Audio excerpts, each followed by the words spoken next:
TV KPM.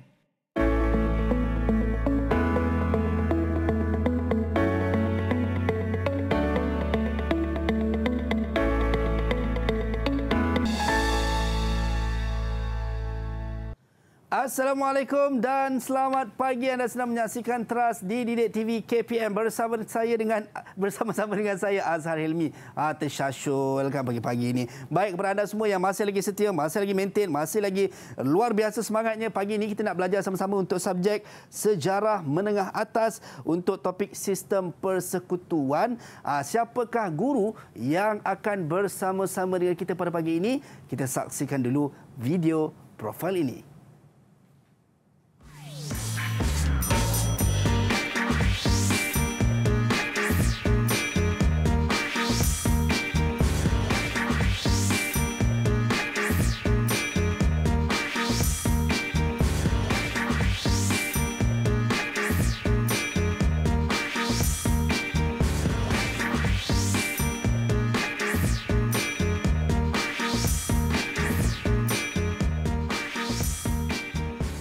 Baik, kita bersama dengan Cikgu Ghazali Mastor, Guru Kanan Mata Pelajaran Sains Kemanusiaan SMK Seri Gading, Batu Pahat, Johor. Assalamualaikum, Cikgu. Waalaikumsalam. Apa khabar, Cikgu? Sihat, Cikgu? Alhamdulillah, sihat. Nampak berseri-seri muka Cikgu pagi ni. Masih pakai mask, nampak berseri ya? Baik, insyaAllah, Cikgu. Kita masih nak kena membudayakan norma baharu. Yes, dalam fasa pandemik COVID-19 ni, kita menjaga penjarakan fizikal sekurang-kurangnya 1 meter dan juga kita memakai pelitup muka serta, Cikgu, kita nak sanitasi tangan kita, Cikgu. Ya, boleh. Baik.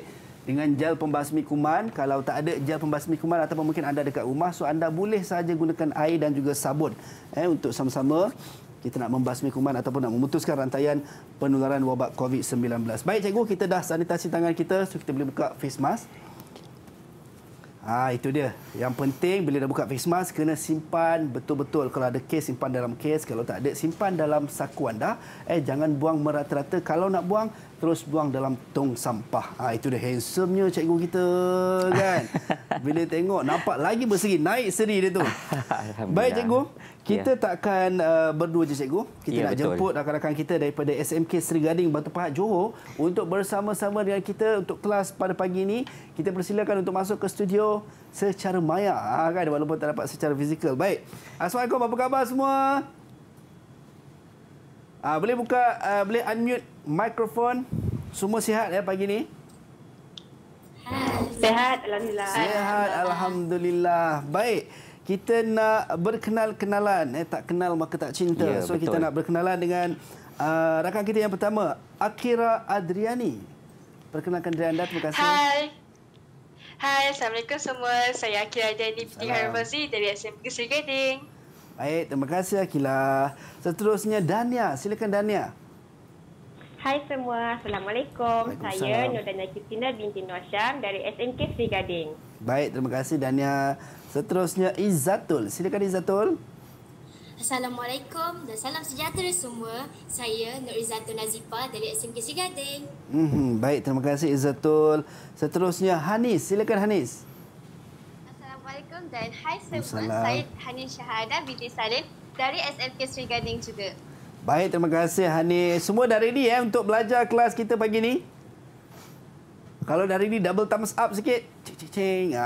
Begitu. Baik, semua dah ready dan saya yakin dan percaya murid-murid ataupun rakan-rakan kita di rumah pun dah bersedia dengan buku nota dan juga pen untuk mencatat apa saja poin-poin yang cikgu nak sampaikan pada pagi ini. Baik, cikgu, bila sebut pasal sejarah, kita yakin dan percaya banyak melibatkan fakta yang perlu diingat. Tambah-tambah topik kita pada pagi ini adalah berkenaan dengan sistem persekutuan. So, sebenarnya apa yang nak disampaikan cikgu dalam sistem persekutuan ni, cikgu? Baik. Seperti yang kita tahu, negara kita Malaysia merupakan sebuah negara persekutuan yang mempunyai sejarahnya yang tersendiri. Sangat unik ya negara kita.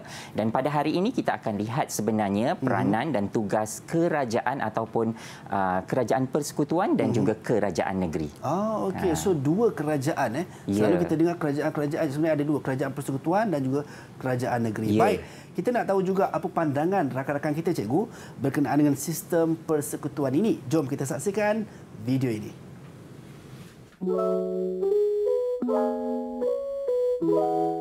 Mula boleh Adina jelaskan apakah yang dimaksudkan dengan persekutuan? Maksud persekutuan ialah penyatuan beberapa buah negeri bagi membentuk sesebuah negara bersekutu.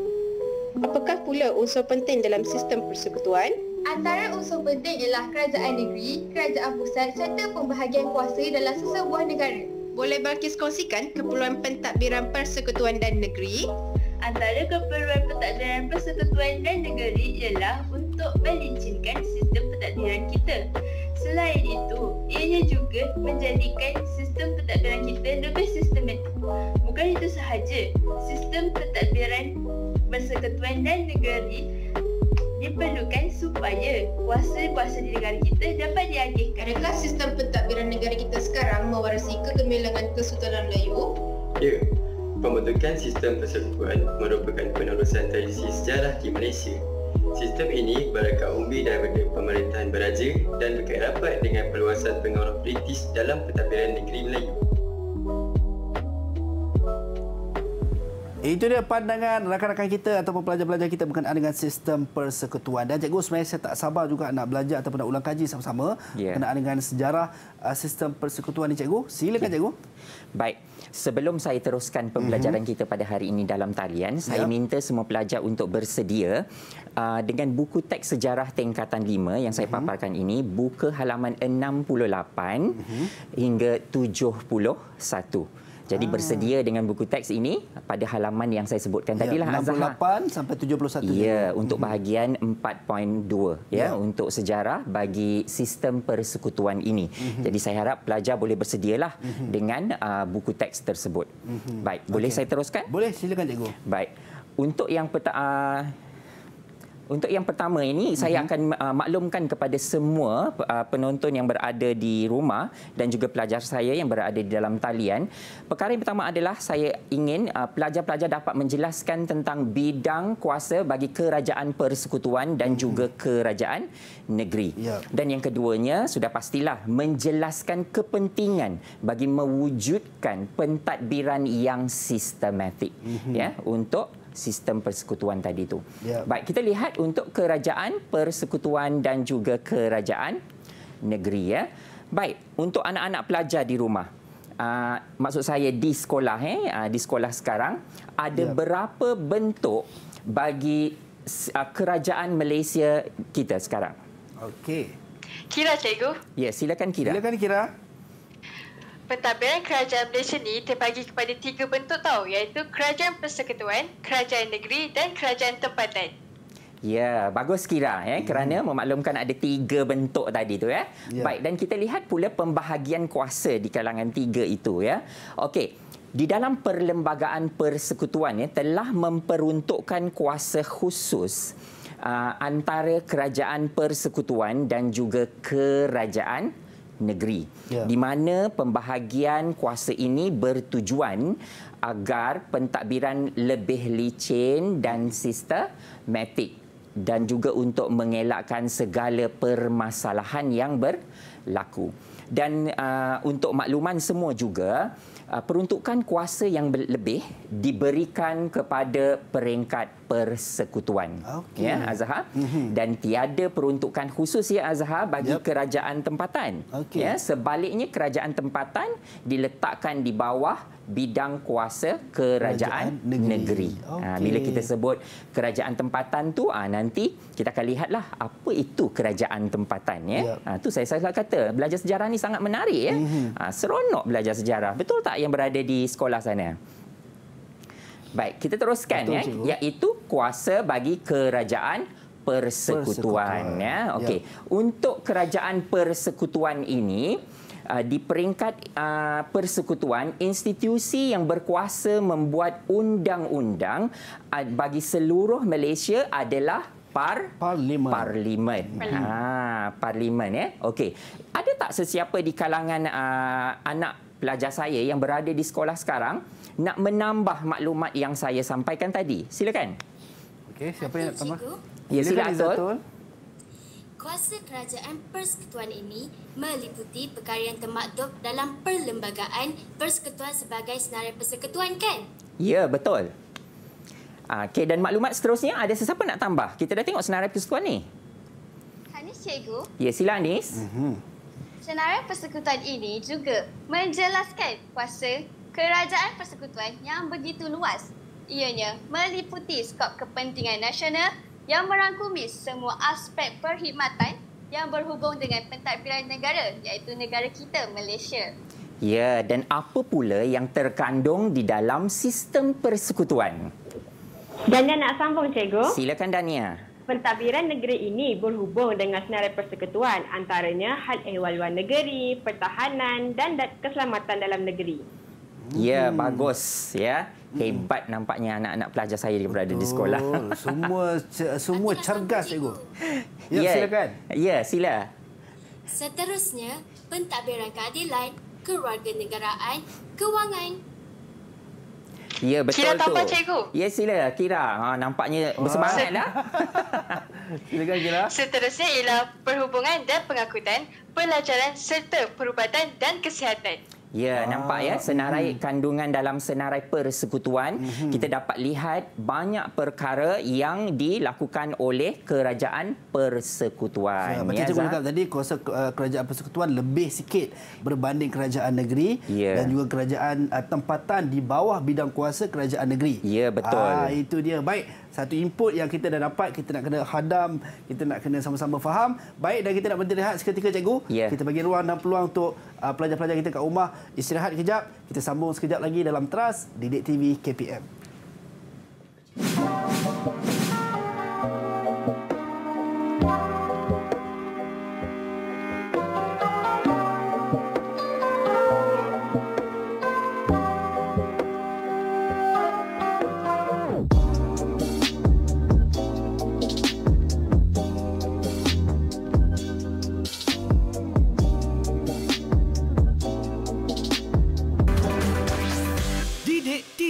KPM. Didik TV KPM.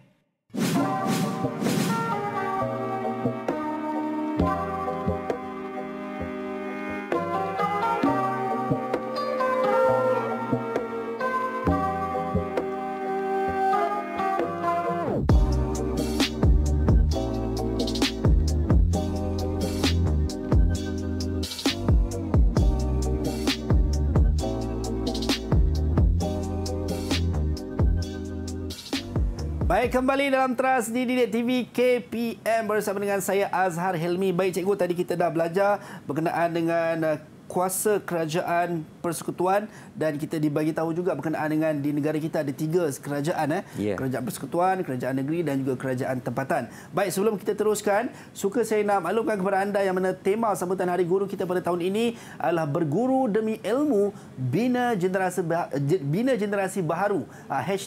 Terima kasih, Cikgu. Baik, yang mana kita mendapat kiriman ucapan Hari Guru daripada pelajar-pelajar di seluruh negara yang hantarkan secara fizikal dan juga secara ikat. Jadi jom kita nak saksikan antara kiriman yang dihantarkan kepada kita. Dia tulis, terima kasih, Cikgu. Wah, itu dia cantik. Di selingan dia diiringi dengan gambar-gambar guru-guru. Itu dia, sangat kreatif. Pelajar-pelajar kita menghargai dan juga apresiasi kepada guru-guru yang mengajar kita. Baik, Cikgu, kita nak teruskan kelas kita. Rakan-rakan kita di Google Meet semua masih okey? Masih ons? Ons ke tak ons? Alright, masih ons lagi. Baik, Cikgu. Silakan, Cikgu. Baik, tadi anak-anak pelajar saya yang berada di dalam talian telah pun memberitahu, memaklumkan berkaitan dengan bidang kuasa ataupun senarai di dalam kerajaan persekutuan. Bila kita sebut kerajaan persekutuan, kita tahu pusat pentadbiran kerajaan persekutuan terletak di Putrajaya. Jadi, saya ingin pelajar-pelajar saya yang berada di sekolah sekarang pada ketika ini untuk memberikan maklumat berkaitan dengan Putrajaya. Okey, baik. Siapa yang nak kongsikan maklumat berkaitan Putrajaya? Baik, silakan Izzatul. Cikgu, itu pusat pentadbiran kerajaan persekutuan kan? Ya. Dari apa yang saya baca, ia dipindahkan dari Kuala Lumpur pada tahun 1999. Saya rasa kerana pada ketika itu, Kuala Lumpur semakin sesak dengan pembangunan dan pertambahan penduduk. Ya, betul cikgu? Betul. Ya. Jadi dipindahkan daripada Kuala Lumpur ke Putrajaya. Jadi saya inginkan maklumat tambahan yang lain. Kerajaan Persekutuan telah bekerjasama sebenarnya, nampak kat sini, bekerjasama dengan kerajaan negeri bagi membina Putrajaya. Jadi ada siapa yang ingin menyampaikan maklumat? Baik, silakan. Saya nampak tadi macam Akira. Okey, silakan Akira. Seterusnya, untuk pengetahuan semua, bagi menunjukkan kerjasama antara kerajaan negeri dan kerajaan persekutuan, terdapat satu perjanjian yang telah ditandatangani oleh kerajaan negeri Selangor dan kerajaan persekutuan untuk jadikan Putrajaya sebagai sebuah wilayah persekutuan. Nampak di sini kerjasama, sebab nanti kita akan lihat senarai bersama. Jadi di sini telah pun kita kewujudan Putrajaya itu menunjukkan suatu kerjasama di antara kerajaan persekutuan dan juga kerajaan negeri. Jadi kenapa pula Putrajaya itu ataupun bagaimana Putrajaya itu boleh mendapat nama? Siapa nak berikan maklumat itu? Siapa yang nak kongsikan? Dania, cikgu. Silakan Dania. Kawan-kawan tahu tak nama Putrajaya ni diambil sempena nama Perdana Menteri Malaysia yang pertama iaitu Tunku Abdul Rahman Putra Al-Haj. Ya, betul tu sempena nama Perdana Menteri kita yang pertama. Jadi Azhar, boleh saya teruskan dengan kuasa kerajaan negeri. Baik, untuk kerajaan negeri, bagi setiap negeri mempunyai Dewan Undangan Negeri ataupun DUN. Lebih mesra orang awam menyebutnya adalah DUN. Kerajaan negeri ini berkuasa untuk menggubal undang-undang negeri. Dan kemudian kuasa pemerintahan bagi kerajaan negeri ini adalah meliputi dalam beberapa perkara yang termaktub di dalam Perlembagaan Persekutuan yang dikenali sebagai Senarai Negeri. Jadi sekarang saya ingin tahu apakah yang terkandung di dalam Senarai Negeri. Sebab tadi kita dah tahu Senarai Persekutuan. Jadi kita nak tahu Senarai Negeri pula. Baik, siapa nak berikan maklumat tersebut? Anis nak jawab, cikgu. Ya, silakan Anis. Antara kandungan yang tersenarai dalam Senarai Negeri ialah Undang-Undang Islam dan juga Tanah. Betul tak, cikgu? Ya, betul. Anis, bagus. Okey, kita teruskan. Ada tak maklumat tambahan yang lain dalam senarai itu? Nak jawab, cikgu. Silakan, Atul. Pertanian dan perhutanan. Pertanian antaranya ialah kelapa sawit. Perhutanan pula contohnya hutan simpan seperti Gunung Lambak di Keluang. Baik, itu adalah antara contoh yang diberikan, tapi banyak lagi sebenarnya. Baik, sambungan ada lagi tambahan? Dania, cikgu. Silakan Dania. Pentadbiran negeri ini berhubung dengan senarai persekutuan, antaranya hal ehwal luar negeri, pertahanan dan keselamatan dalam negeri. Ya, bagus. Dania, itu nampak ya Azhar. Pelajar saya telah menyenaraikan yang terkandung di dalam senarai negeri. Kita dah lihat senarai persekutuan dan juga kita telah pun lihat untuk senarai negeri. Baik, untuk seterusnya kita nak lihat pula, sudah pasti ada kerjasama di antara kerajaan persekutuan dan juga kerajaan negeri yang dikenali sebagai senarai bersama. Ini senarai bersama di mana membolehkan parlimen dan juga Dewan Undangan Negeri menggubal undang-undang untuk perkara-perkara yang sama. Untuk perkara-perkara yang sama. Apakah perkara-perkara itu? Nanti ada dalam senarainya yang tersendiri. Baik, sekiranya ada sebarang percanggahan, jadi apa yang boleh diterima pakai adalah daripada kerajaan persekutuan. Jadi maksudnya kalau percanggahan antara kerajaan negeri dan juga kerajaan persekutuan, jadi harus diikut ataupun dipatuhi kerajaan persekutuan yang diluluskan. Ya, betul, yang diluluskan dalam parlimen. Baik, kita lihat apa yang terkandung di dalam senarai bersama untuk kerajaan persekutuan dan juga kerajaan negeri. Siapa yang nak kongsikan? Anis, cikgu. Silakan Anis. Antaranya ialah kebajikan awam dan juga beasiswa ini ada dalam senarai bersama. Contoh bagi beasiswa ni macam MARA, JPA dan Petronas. Ya, betul ya. Baik. Dan senarai berikutnya? Dania, cikgu. Silakan. Selain itu, pelindungan haiwan liar, taman negara serta perancangan bandar dan luar bandar juga tersenarai dalam senarai bersama. Contoh haiwan liar yang semakin pupus di negara kita ialah harimau akibat daripada pemburuan haram.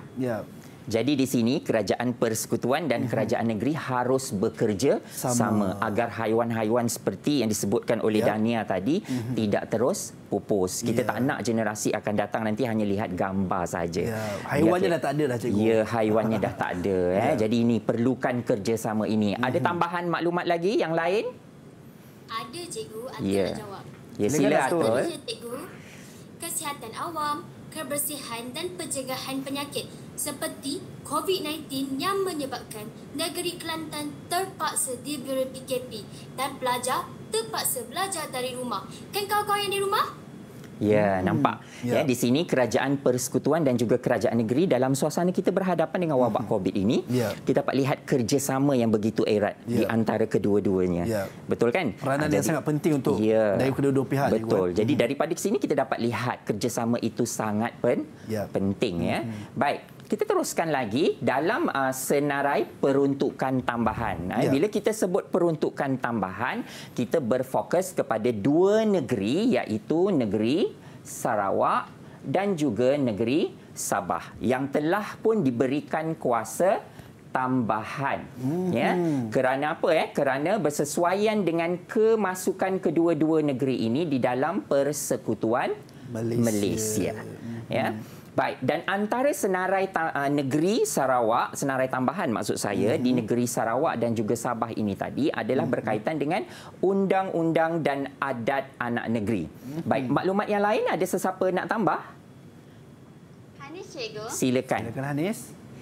Selain itu, kereta api di Sabah dan juga adat anak negeri ini merupakan tambahan senarai bagi negeri Sarawak dan juga Sabah. Ya, di samping Mahkamah Anak Negeri tadi Baik, itu adalah senarai tambahan bagi Sarawak dan juga Sabah. Dan kita nak lihat pula tambahan senarai bersama.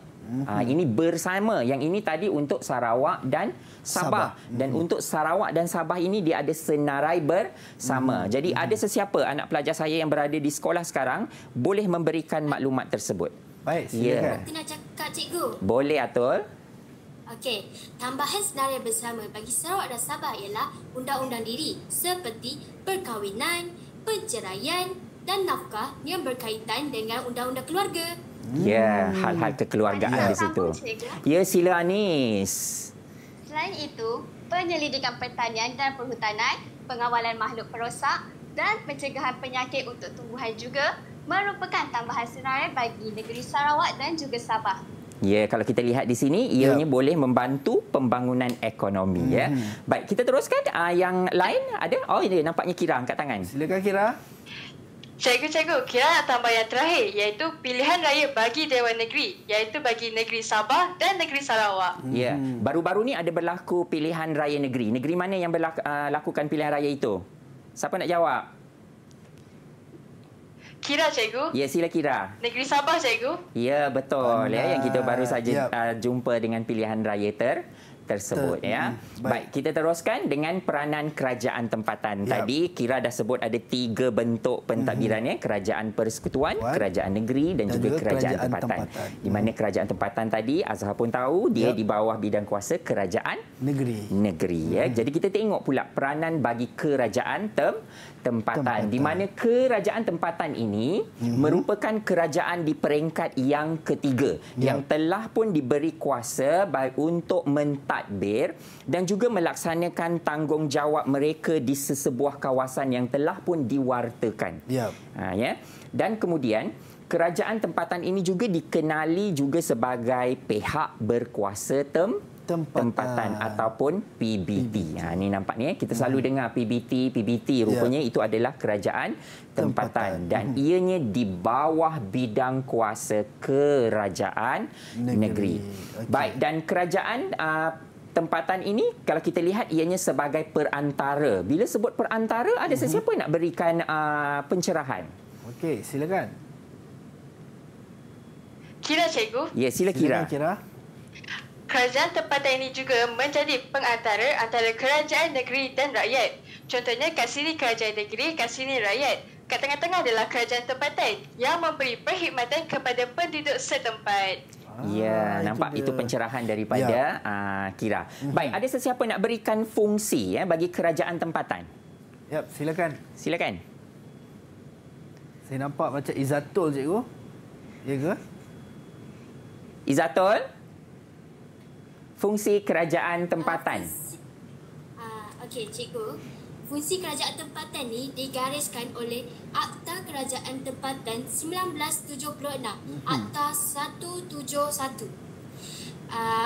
Ia merangkumi semua jenis kerajaan tempatan seperti Majlis Bandaraya, Majlis Perbandaran dan Majlis Daerah. Kan cikgu kan? Betul. Ada pun di sini disenaraikan ya. Ini antara fungsi-fungsi kerajaan tempatan, cikgu, yang mana di bawah naungan kerajaan negeri ataupun di bidang kuasa kerajaan negeri. Itu kita dah tahu berkenaan dengan 3 fungsi ataupun peranan kerajaan persekutuan, kerajaan negeri dan juga kerajaan tempatan. So kita nak berhenti rehat seketika, cikgu. Kita akan kembali selepas ini dalam Teras Didik TV KPM.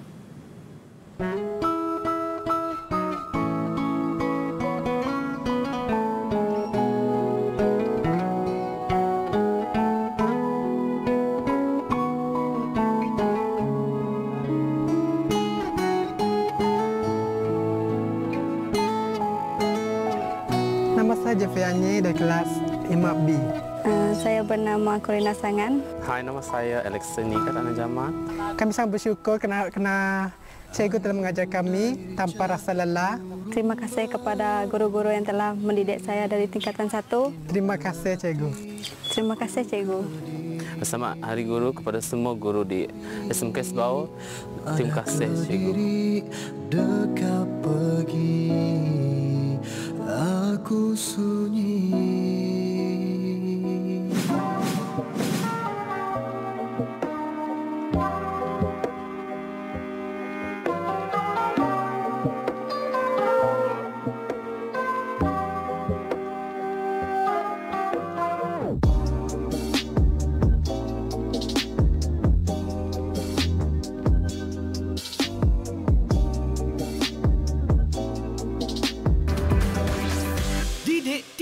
KPM. Didik TV KPM.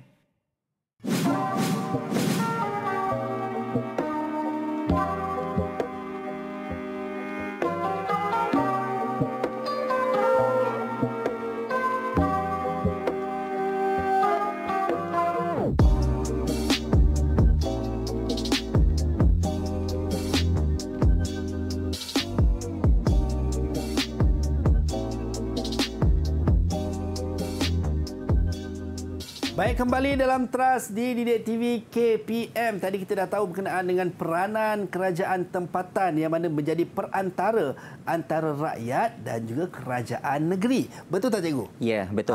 Itu dia. Baik, cikgu, kita nak sambung kelas kita pagi ni, cikgu. Baik, kita sambung bahagian peranan bagi kerajaan tempatan. Kita tahu kerajaan tempatan ini sangat banyak tugasannya untuk menyediakan segala kemudahan daripada kemudahan awam, kesihatan, keselamatan, sukan dan kebudayaan dan sebagainya.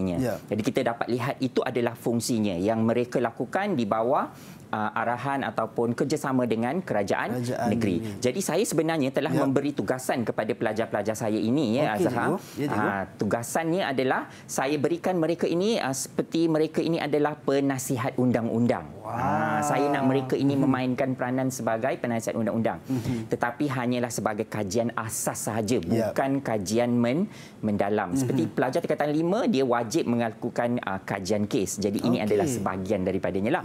Jadi tugasannya adalah anda terlibat dalam pengendalian projek kerajaan persekutuan dan kerajaan negeri.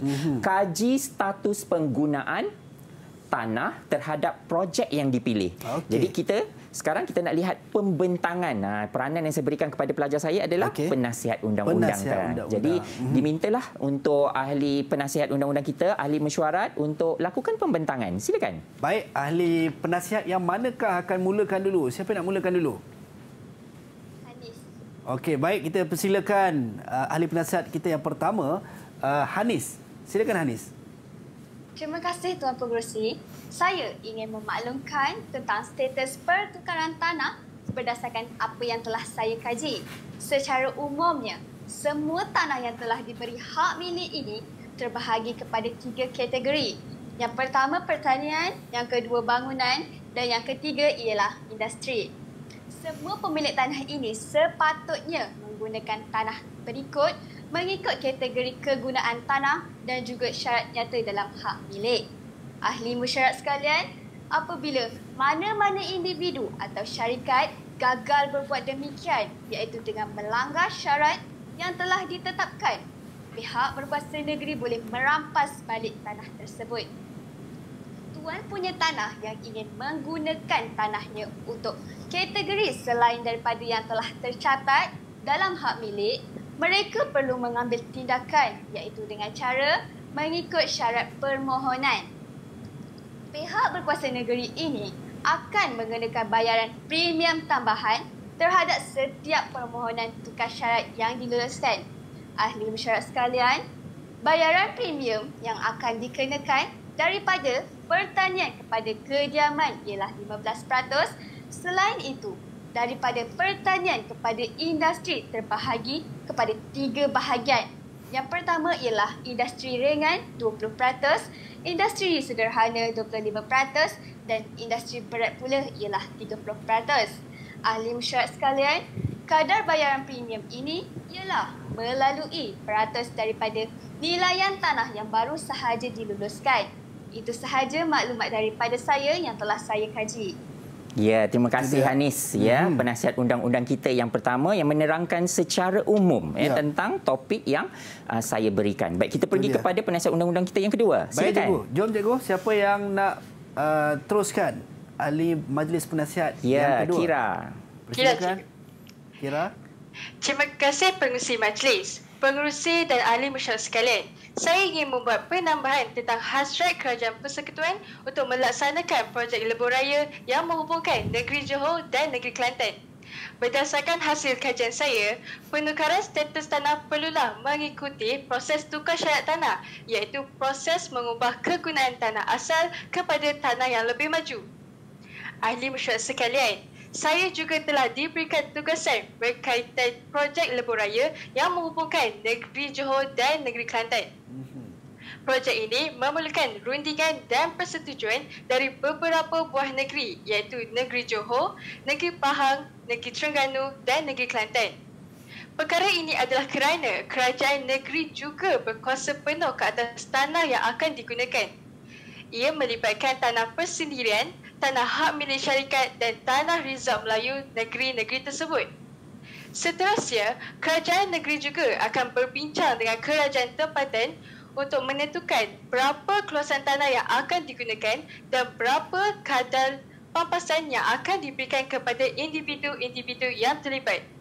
Jadi, saya rasa tiada masalah untuk Kerajaan Persekutuan untuk melaksanakan projek lebuh raya ini kerana secara tidak langsung projek ini dapat meningkatkan infrastruktur dan ekonomi negara kita. Sekian, itu saja. Baik, terima kasih Kira. Nampaknya penasihat undang-undang kita yang kedua ini menerangkan tentang pembinaan lebuh raya Johor, menghubungkan Johor dan juga Kelantan. Ya, betul. Jadi kita lihat penasihat undang-undang kita yang ketiga. Dipersilakan. Silakan. Terima kasih pengerusi mesyuarat. Di sini saya ingin membentangkan tentang apa yang telah ditugaskan kepada saya pada mesyuarat yang lepas berkaitan tentang status pertukaran tanah. Jika kita lihat berdasarkan kajian saya tentang status pertukaran tanah pertanian kepada tanah perumahan di Terengganu. Tiada undang-undang yang mengatakan bahawa status pertukaran tanah ini tidak boleh dilakukan kerana adanya pertambahan penduduk secara drastik di Terengganu.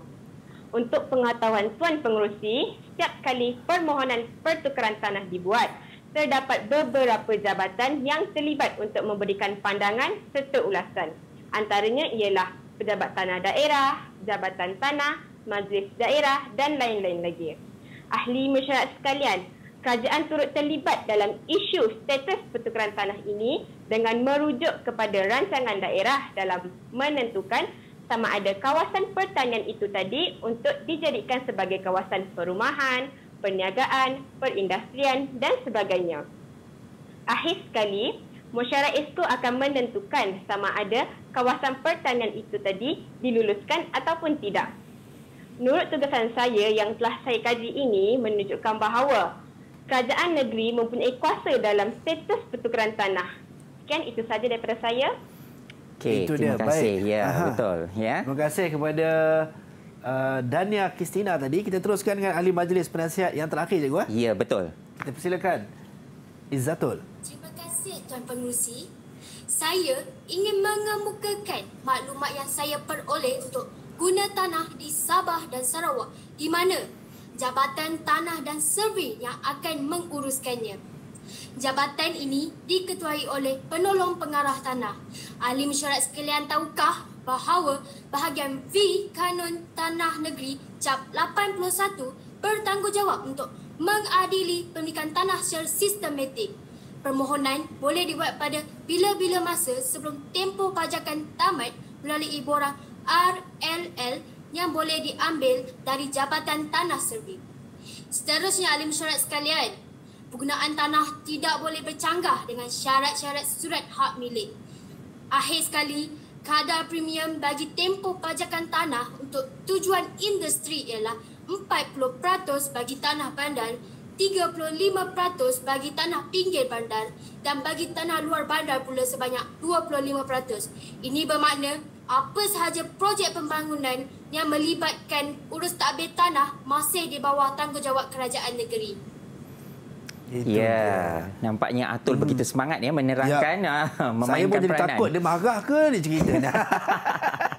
Baik, cikgu. So selesai keempat-empat kita punya ahli majlis penasihat membentangkan mereka punya hasil kajian mereka, cikgu. Ya, hasil kajian mereka ini hanyalah sebagai peringkat asasnya sahaja dan mereka melakukan kajian melalui laman-laman sesawang maklumat yang mereka dapat daripada macam majlis daerah, pejabat tanah, majlis bandaran, maklumat yang diperoleh daripada situ. Dan untuk pengetahuan semua sebenarnya melalui KSSM ini, pelajar dari tingkatan 1 hingga tingkatan 5 mereka ini diwajibkan melakukan kajian kes. Jadi kajian kes ini mereka boleh merujuk daripada beberapa buah buku. Seperti buku yang saya bawa pada hari inilah. Buku antara bukunya lah, kalau untuk tingkatan 5 mereka boleh menggunakan buku seperti inilah, Pengajian Malaysia. Nampak seperti pelajar IPT dan IPTS punya buku, tetapi pelajar-pelajar masih boleh menggunakan buku ini. Dan cikgu, kita tunjuk sekali lagi, cikgu, dekat penonton-penonton di rumah mungkin ada yang nak dapatkan juga buku ni. Boleh cari buku ni. Jangan nanti kata buku ni untuk pelajar IPT, cikgu. Tak, sebenarnya ianya sebagai bacaan tambahan. Antara buku lain yang berikut adalah Malaysia Kita. Jadi pelajar-pelajar ini perlu banyak membaca buku-buku tambahan lain selain daripada buku teks yang saya tunjukkan di awal pembelajaran tadi. Jadi itu adalah tentang kajian yang pelajar kena lakukan. Wajib ya. So sekarang ni pelajar bukan macam cikgu sebut tadilah, bukan sekadar ambil daripada buku teks semata-mata, tambahkan lagi knowledge ataupun pengetahuan dengan membaca buku-buku tambahan ataupun portal-portal mungkin yang kesahihan maklumatnya, kan kita dapat maklumat yang sahih. Baik, cikgu, kita dah selesai. Kita bagi ahli majlis penasihat kita berhenti rehat sekejap, semua nak rest sekejap. Kita akan kembali selepas ini dalam Teras Didik TV KPM.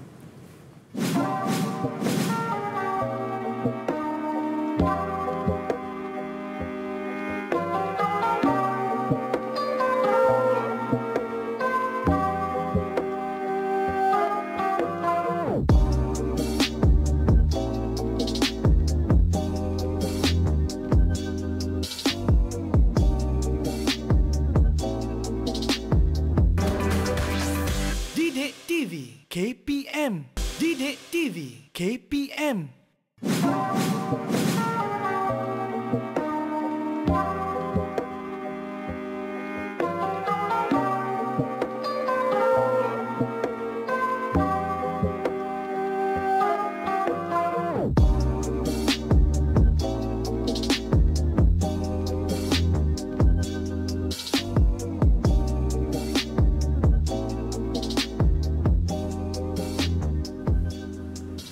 Baik, kembali dalam Teras Didik TV KPM. Seronok sebenarnya kita bersama, bukan sekadar kita bersama dengan Cikgu Ghazali Mastur sahaja, tapi kita bersama dengan barisan ahli majlis penasihat undang-undang Cikgu yang bersama kita pada hari ini. Antara tadi ahli majlis penasihat kita dah kongsi ataupun dah cerita berkenaan kajian kes mereka berkenaan dengan lebuh raya menghubungkan Johor, Kelantan, kemudian ada kawasan pertanian di Terengganu dan juga Sabah dan sebagainya lah. Baik, cikgu, kita nak teruskan dengan kelas kita pada pagi ini, cikgu. Ya, kita telah pun lihat pembentangan, maka kita sudah berakhir pembelajaran kita. Jadi kita ingin lihat apakah rumusan yang boleh kita perolehi daripada pembelajaran kita pada hari ini. Baik. Ada anak-anak pelajar saya yang berada di sekolah, ada atau tidak siapa nak berikan rumusan kita pada hari ini? Kira, cikgu. Ya, silakan Kira. Dalam pembelajaran ini, dapatlah kita tahu bahawa terdapat 3 pentadbiran di negara kita dan pembahagian kuasa bagi setiap kerajaan adalah sangat penting untuk mewujudkan pentadbiran yang sistematik bagi melicinkan tadbir urus di negara kita. Ya, betul. Baik, siapa lagi nak tambah untuk maklumat yang berikut rumusan? Yap, silakan. Anis, cikgu. Ya, Anis. Okey, apa yang kita dapat melalui pembelajaran kita pada hari ini ialah setiap peringkat kerajaan persekutuan ini mempunyai peranan untuk membentuk pentadbiran negara yang berwibawa bagi kemajuan bangsa dan juga negara. Ya, betul tu. Dan secara keseluruhannya untuk kita melihat sebuah negara yang stabil, harmoni dan maju, kita perlukan kerajaan persekutuan dan juga kerajaan negeri yang saling bekerjasama. Dan bagi melicinkan lagi pentadbiran bagi setiap negeri, pihak berkuasa tempatan akan memainkan peranan mereka dengan memperkecilkan kawasan-kawasan pewartaan agar tugas mereka itu dapat diperkemas dan terus sampai kepada rakyat. Apa yang ingin diberikan kepada rakyat. Baik, itu adalah kita punya pembelajaran pada hari ini. Ya, itu dia. Baik, cikgu. Dan seronok sebenarnya secara tak langsung selalu kita dengar berkenaan dengan kempen cintailah negara kita, cintailah negara kita. Tetapi bagaimana kita nak mencintai negara kita sedangkan kita tidak memahami kan berkenaan dengan apa yang ada dalam negara kita dan bagaimana sesuatu kerajaan itu berfungsi. Macam cikgu sebutkan tadi berkenaan dengan kerajaan persekutuan, di manakah peranannya, di manakah sumbangannya, di manakah garis panduan yang mereka akan lakukan, apa yang perlu mereka lakukan. Sama juga seperti kerajaan negeri, cuma yang saya rasa tadi membezakan kerajaan tempatan dengan kerajaan negeri serta persekutuan adalah kerajaan tempatan tidak menggubal undang-undang. Ya, betul. Kan yang menggubal undang-undang hanyalah kerajaan negeri yang mana menggubal undang-undang untuk negeri masing-masing, dan kerajaan persekutuan akan menggubal undang-undang persekutuan melalui parlimen, sidang parlimen. Selalu kan kita tengok parlimen secara live kan bersidang, so itu bagi mengubal undang-undang yang ada. Baik, cikgu, mungkin ada juga yang beranggapan bila sebut pasal sejarah sebenarnya persepsi orang kata susah sebab kita kena ingat fakta macam tadilah. Tahunnya, tarikhnya bila kan, disebabkan apa macam Putrajaya tadi kan, diambil sempena nama apa. So apa nasihat cikgu untuk mungkin pelajar-pelajar kita dekat luar sana yang bila tengok dia macam wow, senangnya kan sejarah ni. So mungkin ada tips ataupun nasihat cikgu untuk pelajar-pelajar kita yang sedang menonton di rumah? Okey, tipsnya mudah saja. Saya selalu nasihatkan pelajar saya dalam kelas. Saya kata untuk sejarah ni awak tak perlu ingat apa-apa, yang awak perlu adalah faham kronologi. Kadang-kadang saya ulangkan kepada mereka apa yang mereka belajar daripada tingkatan 1 hingga ke tingkatan 5. Nampak tingkatan 1 tu dah lepas, tapi sebenarnya apa yang dia belajar di tingkatan 1 itu pengetahuan asas yang perlu mereka kukuhkan di semasa tingkatan 5. Jadi pemahaman kronologi itu sangat penting. Bukan hafal. Dia kena adalah sekali lagi pemahaman kronologi. Okey, itu satu tips yang saya dapat hari ini sebab orang beranggapan banyak hafal. So orang jadi macam stresnya kan cikgu kan. So pemahaman kronologi sebenarnya bukan menekankan kepada hafalan. So insya-Allah sedikit sebanyak akan membantu. Baik, kita nak tanya juga pada barisan ahli majlis penasihat kita dekat sini. So far macam mana pandangan ataupun setakat yang kita belajar hari ini kan. Kalau kawan-kawan yang lain mungkin ada kata susah, so nak tahu juga pandangan ataupun rakan-rakan kita ni selaku ahli majlis penasihat undang-undang dekat sini. Mungkin Hanis boleh kongsikan juga ataupun Dania, silakan. Okey, sejarah ni. Okey, sejarah ni apa yang kita perlu buat ialah hafal setiap urutan macam urutan dari dulu, zaman dulu sampailah zaman sekarang. Kita perlu hafal. Cuma faham sahaja. Faham. Macam cikgu sebut tadi lah. Faham kronologi. Ya. Ingat daripada dulu sampai sekarang. Kalau macam Hanis sendiri, bagaimana teknik ataupun tips Hanis sendiri nak buat ataupun nak faham dalam sejarah ni, Hanis? Ambil isi yang penting sahaja. Tak perlu hafal satu buku tu. Macam faham sahaja apa dia punya urutan je.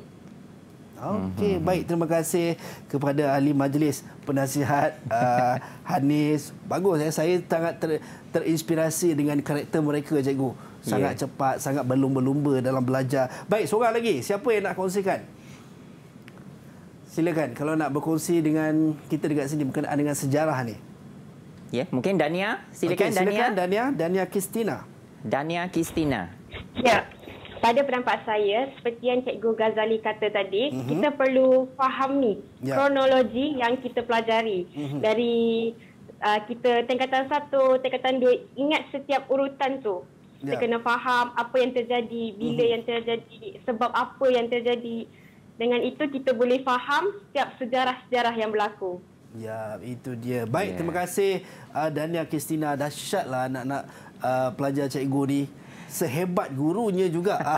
Kan? So, terima kasih banyak kepada Cikgu Ghazali Mastur selaku Guru Kanan Mata Pelajaran Sains Kemanusiaan SMK Seri Gading Batu Pahat Johor, serta rakan-rakan kita yang bersama kita pada pagi ini daripada SMK Seri Gading Batu Pahat Johor juga untuk subjek kita sejarah. So, mulai sekarang no more susah untuk sejarah. Sebenarnya mudah, tinggal faham ataupun memahami kronologi. Ya, betul. Kan, jangan kita tekankan kepada hafalan tetapi pemahaman kronologi. Baik, insya-Allah terima kasih kepada anda yang setia di Teras Didik TV KPM. Sampai berjumpa lagi di lain waktu, di lain masa dan di lain ketika dalam Teras Didik TV KPM. Jumpa lagi. Assalamualaikum dan salam sejahtera.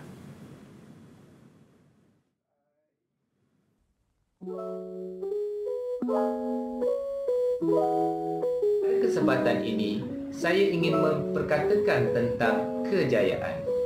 Kejayaan merupakan matlamat setiap orang, sama ada orang awam ataupun dalam kalangan pelajar. Saya berpendapat ada 3 perkara yang membantu dalam proses kejayaan. Pertama ialah fokus, yang kedua ialah usaha, dan yang ketiga adalah tawakal. Sebagai seorang pelajar, apabila ketiga-tiga perkara ini dapat dijanakan dalam proses memacu kejayaan, saya percaya insya-Allah akan tercapai di akhir usaha mereka. Pepatah pujangga ada menyebut, berburu ke padang datar dapat rusa belang kaki, berburu ke palang ajar bagai bunga kembang tak jadi.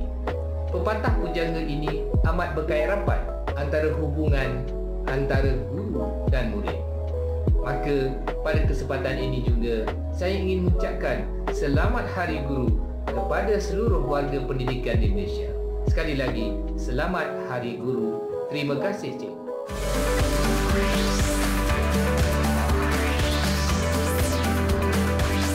Didik TV KPM.